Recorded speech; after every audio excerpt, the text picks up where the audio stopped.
সেই অভিষেক ব্যানার্জি আমাদের কিছু বক্তব্য শোনাবে। বলুন क्या बोलता है? এই প্যান্টটা আমি কি জন্য কিনে দিয়েছি? কেন? বিজেপির পদ্মাত্তারে। মানে তো তুমি এবছর যেখানে ভোটে দাঁড়িয়েছি এবার কি জিততে পারবে তো?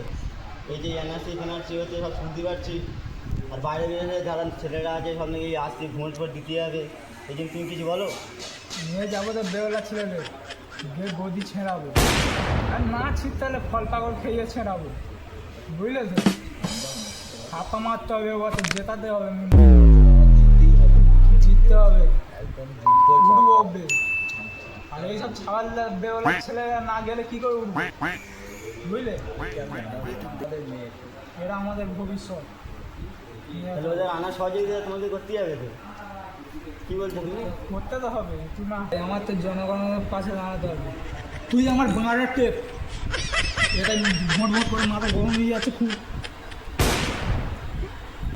আমি তোমাদের পাশে ছিলাম, থাকবো, সেটাই এই ভোটটা দিও।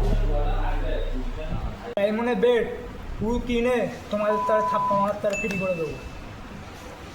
সব আমাদের পাশে আছে তো? আমাদের নেতা সবার নেতা অভিষেক ব্যানার্জি জিন্দাবাদ জিন্দাবাদ জিন্দাবাদ। বলবি তুই আমার বাংলার টেপ, ওই যোগীর একটা সিদ্ধমণি ডায়মন্ডের বুকে ন্যাংটা হয়ে ঘোরাবো আমি, মোদির সমেত।